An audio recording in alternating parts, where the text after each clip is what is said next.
Welcome, friends. Welcome to the fourth episode of Uncut Answers with Umesh. I'm Umesh Sharma with you here from my channel. And today we have a prominent personality connected with us from Leeds, England.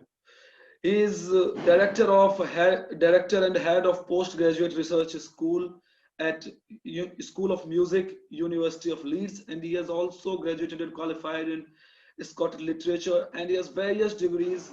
And so, please welcome Dr. Michael Spencer from Leeds, England. Hello, Doctor. How are you? Thanks, Umesh. I'm very well. It's lovely to be here. Thank you so much, Professor. We are honored that you give us time and you are here to give some guidance to and advice to our audience and the questions of the students which are concerning in their minds and which are striking their minds. So here we will start the discussion with Professor Spencer. So, Professor, first of all, I would like to start as the today's topic of discussion is that the evolution of literature and music in the modern times as the music and literature have been evolved, and I thought you will be the good personality to have a talk with in this regard. So first of all, I would like to my first question in this regard, or my first query for my audience or the students that I listen, that how do you think how much music or literature, first of all we will start from the literature, then we will go up to the music. So how do you think that literature have been evolved in few couple of years? How literature have been evolved? Well, it depends which literature, of course, we're talking about. And my personal interest in it comes obviously from the Scottish literature side of things. And it's difficult to properly say because, of course, literature encompasses a wide variety of forms within it. So we have the novel, we have poetry, which are both classed under the same thing, of course. And so I see the evolution in Scotland when I was studying Scottish literature in the 90s. It was a particular literature that was under a real evolution. There was a lot of new approaches coming out. So people like formerly in the 80s, Alistair Gray had such an impact on Scottish writers that you then saw a real eruption of new voices coming through within that. I haven't been following Scottish literature much for the last 10 years, so I can't talk to the last 10 years of that evolution. But personally, literature has influenced me as a composer and my music in a variety of different ways. But we can maybe come back to that. But as I say, it's not exactly my specialist area, literature. So, what do you think, Subrahmasa, that when we talk about literature, it comes about the creativity and many other things. So, what do you think what do you think about the differentiation between epic narratives and simple narratives we talk about somewhere? So, what do you think is there should be a line between epic or simple narrative, or can we mix that, or are we bound to separate it? Epic and simple narratives. When we talk about epic and simple narratives, I don't think I think that what we see in a novelist like Ian Banks, Scottish novelist, is a mixture of the two of these things often, and actually in perhaps Banks's most famous novel, The Bridge, we see three narratives running simultaneously. And this has clearly been a model for other writers within Scottish medium anyway. I'm not going to speak necessarily outside of that now. But yes, I mean, I think it, as I say, it's not exactly my specialism in terms of literature. So I'm not going to speak too much to it, I'm afraid. Okay, so what do you think that as we have seen many changes in the modern times in the global scenario, that the system change in US we have currently witnessed, and in many other countries of the world. So what do you think literature, journalism, or writing practices are somewhere involved in these kinds of changes, or do they have a role in these type of changes? What is your Okay, take on it? yeah, it's an interesting question. I think I'd be reluctant to say that they have a role in terms of. I think that their role is to reflect, and one of the problems with that is that reflection obviously happens post facto, and but actually, if you think about, I'm thinking about two novelists who recently have reflected current times very quickly after the fact. So I'm thinking of Ian McEwan, who wrote a book reflecting the Brexit fallout in the UK, and then Don DeLeo, who's just produced a book which is deemed to be a reflection of what's happening in the USA at the moment. And I think what's interesting about both of these novelists is how quickly they have done that reflection almost in real time.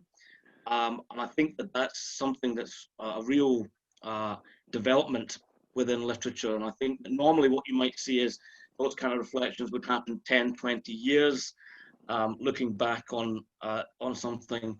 And so I think novelists, to quite a large extent, may have adapted to be able to think and reflect much faster, which is probably something to do with the fact that media, of course, operates in at such a fast level at the moment, if that makes sense. So that's how I view it. I think it's there to be reflective about current events, political events, real life. Okay, that's great. So, in the same perspective, I would like to ask that we have witnessed very research dissertations by many authors, and like if I think you about Paul Richardson Brass, his writings, Polar Brass writings of Polar Brass. So, I would like to ask you, or maybe advice from you for the young aspiring researchers or literary the ones who are trying to make their career in literature. So how would you like to suggest that to conceptuate or to perpetuate the research methods in the literature, to conceptuate or perpetuating the research methods in the literature field? Well, I think the research methods will vary depending on what your subject area is and what your topic is. A lot of the more interesting work that I see amongst the PhD community at Leeds is where things are autoethnographic often. So people who are reflecting on their own position or their own cultural background, their own racial background in some cases as well. And I see that quite a lot of really very interesting creative work is being done in those sorts of areas. So what do you think that so if somebody particular chosen a particular subject in our literature, like either it belongs to epic narrative or it belongs to a simple narrative.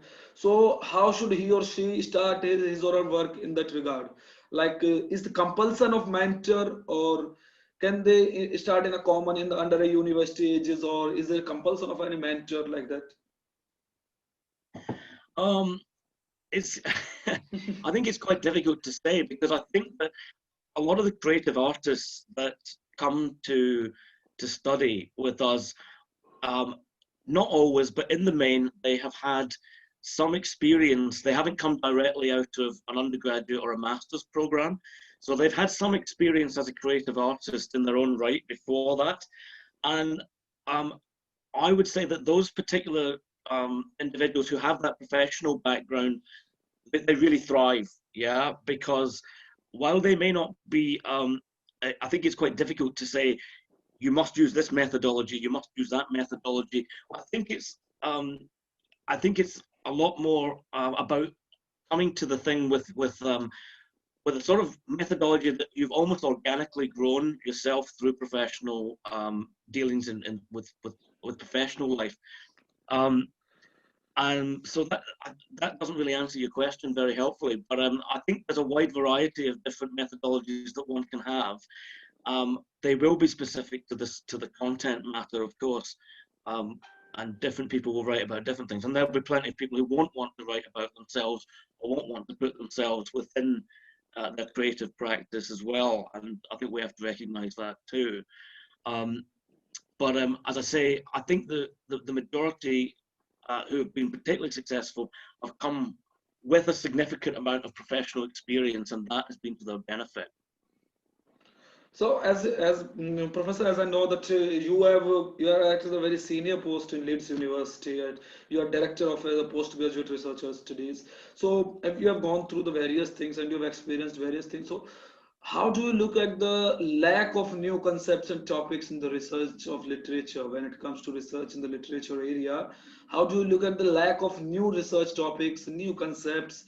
We are thinking from the couple of years that there's somewhere lack of new topics. No, everybody is going on the same dissertations with a different content, same dissertation, same topic, same scenario. How do you look at it, and how can it be resolved? I missed the end of your question because you broke up a bit. Should I repeat the question? If you wouldn't mind. Okay, no, I'll repeat. I want to ask you that how do you look at the, as you are at the senior post in the Leeds University, so you have gone through the various experiences, various things in the research studies of either in literature or music or in anything else. So how do you look at the lack of new topics and new concepts in research? Because as we are seeing that there are same dissertations with different contents, same dissertations with different somewhere different few changes. How do you look at it, and how can this be resolved? Well, I mean, I think, of course, I don't see every single PhD proposal that comes in to the faculty, because we have 740 PhD candidates within the faculty. But obviously, I do get to interact with some of them from each of the different schools. There's 9 different schools, and I think, you know, I might disagree with you. I think there probably are some topic areas that have been to a large extent exhausted, but I think there's always something, some kind of new nuance that can be made. Now, whether you need an 80,000 word thesis to do it is perhaps another question. But certainly within creative practice, I'm not seeing a drying up of interesting conceptual areas. And I think that sometimes I could, maybe I'll give some examples which might help. But I can think of particular creative practices where, if I just told you the titles of the sort of areas that they were working in, you might say, well, these 2 guys are doing the same thing. But actually, when you look at it in more detail, that's not true at all. So I have 2, I will give the example because it might be useful.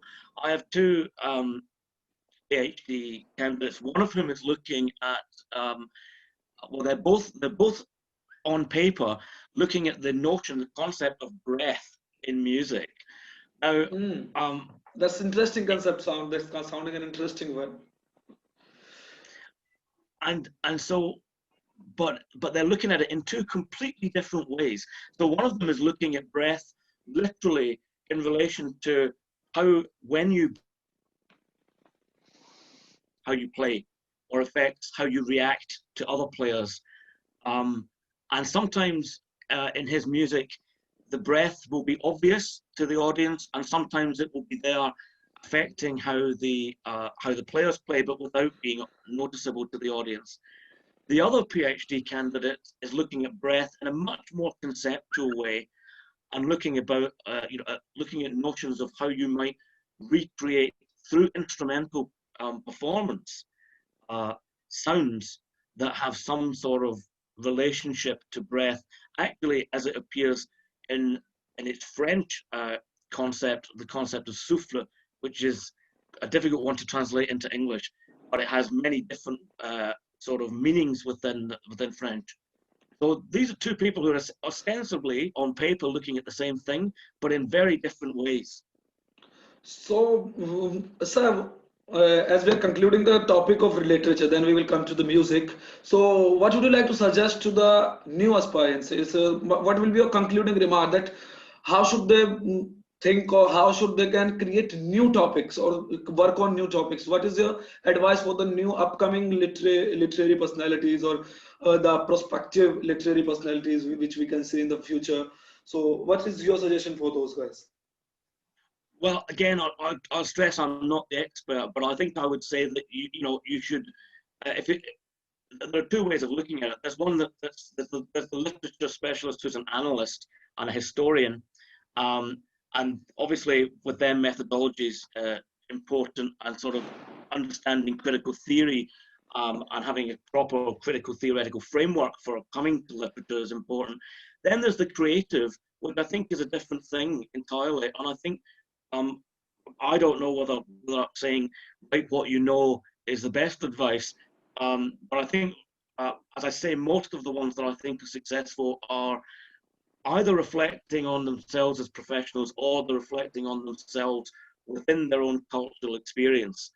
And I think that um, there's always something original to be said from that, from the individual experience, and how the individual experience can actually then reflect potentially a wider experience.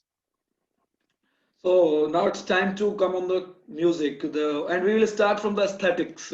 So first of all, my first is that how Professor Michael Spencer view the look at the aesthetics. What is aesthetics according to you? How do you see the aesthetics? Let's start with a small question. Okay. um, I mean, obviously that's a very large question, and it'll vary from person to person. And so, there's probably five people, colleagues of mine, who deal with composition and music composition within my school, and we all have very different, I think, approaches to aesthetics. I would suggest. So, um, what is my? You're asking me what my personal approach to it is. Um, so, I mean, I guess what I'm interested in, and it's reflected to some extent within the master's program that we have. The master's program is called Critical and Experimental Composition, and I think that having a critical approach, and at the same time an experimental approach, where you're seeking uh, the new, you're seeking an original voice within a music. I don't want to necessarily say style, because I think style is slightly different. Um, I think those are the key tenets for me, in approach, in what I'm looking for when I see a PhD proposal. I'm looking for something that potentially does look at something that already exists, but is able to throw it into a new relief and give it some kind of new perspective upon it. It's very rare that you get something that comes completely fully formed and original straight in at the application stage of a PhD. Um, so sometimes you need to help an applicant revise their thinking about where they're coming from. Um, but I think as a broad aesthetic, that would be what I would say. So you mean to say that aesthetics is a broad concept, and it may vary person to person. Its definition may vary person to person. So after aesthetics, I would like to ask that as a musician, what an individual requires necessary elements in the composition. Well, again, it to some extent that'll vary from person to person as well, of course. Okay. Um, I think what would I say about this specifically? I think, if we're talking at PhD level, and that seems to be sort of the angle that we're talking about here. What you're looking for is obviously a certain level of technical mastery even before you start. But again, I don't think that I would be necessarily restrictive about style or genre, and that to me, unless that's the topic of the PhD, where someone wants to actually interrogate uh, the notion of what a style might be. Um, I think that that's kind of up to the individual. So in terms of skills, um, I think about them probably pretty much on the abstract without linking them to any particular musical genre, if that makes sense. So obviously I'm expecting someone to have a good sense of where they position themselves within the broader sense of music, which can be quite a difficult thing to do now, because I think it's a lot less clear what is necessarily classical art music, and then what is pop music, what is I'm trying to think of other genres off the top of my head, what is folk music. You know, the boundaries between these traditionally understood genres, I think, is very blurred these days. So so that, again, I think is why I kind of try and move away a bit from stylistic tropes when I'm looking at that. That doesn't really answer your question, I think. So, okay, that's maybe nearly perfect answer, as it may also vary person to person. Yeah. So, next, I would like to clear that how do you think that orchestration and ornamentation are also required for composition, or can someone go without these, or that? As the compulsory, or can someone go without these, or these things like orchestration, ornamentation, and all these things? I think that's a great question. I think that traditionally, so when I started at Leeds 20 years ago, we would have had a very high expectation that people would have written orchestral pieces, would have, before coming to a PhD, that they would have a good sense of understanding of instrumentation. Ornamentation perhaps would be, again, different person to person, but that would be an expectation. And I think that has absolutely shifted now. So, for example, we now would accept someone coming in without necessarily those skills, but who conceptualizes music in a completely different way. And so someone who may, for example, write relatively ambiguous sounding text scores where there is no music notation whatsoever. Exactly. For any instrumentation. And that's absolutely fine. I think in that sense, there's a sort of broadening out of an understanding of what music can be, and particularly how notation might work within music. So as that we look at the composition and the production of a music, like how do you look at the electronic sound production? Does it encroaches creativity or the originality, or does it add something to it? How do you look at it? There are two Well, questions on it. Two different questions on it. That does it add some creativity, or it decreases the originality? I've got a colleague you should speak to instead of me about this, to be honest, who's a much more specialist in this area. But I have engaged with electronics myself. Maybe we can come back to the detail of that perhaps. But my view is that it absolutely does not inhibit in any sense. And I think actually one way of thinking about this is to think about creativity more broadly, and not just about electronics, but to think about the fact that actually one of the most interesting ways of pushing boundaries and pushing yourself is to create rules and regulations and encroachments in the first instance, and then to find ways of going beyond them. So I think that a lot of the most successful creative artists within the electronic, who are working within electronic media, are doing that. They're potentially seeing what the limitations of the electronics might be, and then trying to go beyond them. So I think I definitely don't see it as an inhibitor, if that's the question. Okay.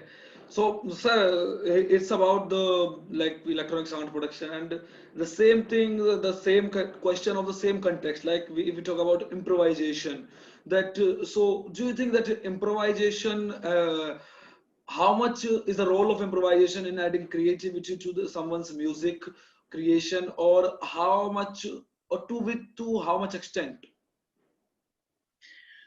Okay, that's an interesting question, and I think again, Historically, we might have seen the notion of improvisation as being put on one side and composition is put on another side. And I think that we, over the last 20 years, have seen a significant breakdown in the barriers between the two. I think that so an example would be one of my colleagues in Huddersfield, just down the road, Philip Thomas, who absolutely operates within both of these two areas quite fluidly, moving from one to the other. And you see this as well within his. I'll talk about a project that Phil and one of my own colleagues, Martin Idden, have done, which is looking at the John Cage Concerto for Piano. And this piece has certain elements that need an approach to the musical score that is essentially the mindset of an improviser. But at the same time, it also requires certain understanding of notation at the same time. And we see this more and more, I think, across the board. And a recent PhD of mine, Victor Barrett, again, operates between both of these things, and his music incorporates improvisation as a matter of course. It's not even controversial to find improvise and the ways that improvisers think embedded within the creative practice. So, what is your take what is your take on durational proportions if we talk about in the music? What do you think on durational proportions? Well, I mean, durational proportions will vary again according to not just the individual, but according to potentially the individual project. And I think that one of the things that we do see quite often is a very varied approach to portfolio thinking. So we have some composers who will come in and they will think, I'm going to produce 6 to 8 pieces, and they're all going to be very, very different. And they're all going to have a duration between 5 and 10 minutes, for example. And then you have people who will come in and say, actually, I am going to create five sections of music, but they're going to be interrelated. And they're all going to have particular relations according to duration. So, for example, the opening and the closing might have particular durational relations that are similar. They're both 8 minutes, let's say, for argument's sake. And then what happens between how you get from the opening to the closing in the middle 3 sections, that will have duration. You know, it's going to be dependent on the individual, of course. That'll have its own specific thing. So I think it's. I'm trying to point out the difference, I think, between thinking about things as discrete subjects within a portfolio or things as overarching cycle of portfolio within a portfolio. Yes, so I would like to ask you, I'm coming to the conclusion of the show and taking some concluding remarks of the solutions for the upcoming generation who's trying to doing something in literature or music. So I would like to ask you that how do you look at the evolution of music in the last couple of days, even it is Western music or it comes to Indian music, like anywhere, like the traditional music and folk music everywhere in the global scenario, the traditional and folk music is drowning somewhere. We are looking at the points like everyone is running behind the need of the market. So how do you look at it, this evolution? Is it beneficial or somewhere harmful for the new musicians or new composers, aspirants coming to? Well, I mean, I think that obviously people will take their influence from where they take their influence from, and I've had some really incredibly interesting projects happen over the last 10 years by people who have essentially come from a folk music background. In fact, I had one, she was interested in folk music and heavy metal, and the way that she sort of reconceptualized these within the framework of actually Western art music, amongst other things, and actually improvisation as well, and graphic scores, so all the things that we've actually just talked about, all coming together in one project, produced a really interesting and powerful set of pieces for her portfolio. So I think that what we're seeing or tending to see these days is students coming in with a very wide range of understandings of different musics and a very wide taste in music. And that's absolutely beneficial, I think, to having an open mind about how to be creative going forward. So how are you looking in the sense of lyrics in today's music, in the current generation's music? How do you look at the sense of lyrics? Like as in the previous times, we had Linkin Park and the many singers or musicians. Like we had lyrics that made some sense or that made a human soul a feel to feel an individual. They let an individual to feel. But in the today's modern times, we are not. We are having very countable stuff to have like that sensible. So it is supposed to be the creative lyrics or the meaningful lyrics, the senseful lyrics, sensible. So how would you like to take on it? Well, it's very rare that we end up with PhD projects that actually look at pop music and from the creative front in this way. So the notion of generating lyrics and how one generates lyrics is actually not really something that we deal with. There's plenty of students that we have, of course, who do this in their own time and on the side. So I think, what would I say about this? I mean, there's plenty of examples, even from successful commercial music, where lyrics don't always make sense. At the same time, so I'm thinking about Frank Zappa or someone like that. Necessarily, maybe to some people, Frank's lyrics do make sense. I don't know. But I think that in general, what we're seeing across the board in lyrics is also, we talked about this a little bit earlier in relation to literature and whether literature, to what extent its role is in real life events and in politics. And I think that we're probably seeing a potential re-energizing of that within commercial pop music going forward. At least I'm talking more as an observer here than as an expert. Okay, so sir, after discussing all these things, I would like to finally ask you that how do you think that how new generation should work on the music? As you are PhD in music, you are PhD as you have submitted your thesis in the music on the various topics, various research dissertations you have worked on. So, what is your suggestion or advice for the upcoming musicians or the aspiring young musicians, composers who are thinking to make their career in the same area of music or literature, even anything? Like, what would be your suggestions, especially for music and music, especially? I mean, I think the thing to do is, what I would say is know your area, know where you're coming from, but at the same time as knowing your area, you have to understand where everybody else sits as well. So having having the broadest sense of where you want to position yourself, and that's an aesthetic position, of course, to some extent, is absolutely key here. Don't be put off by anybody else.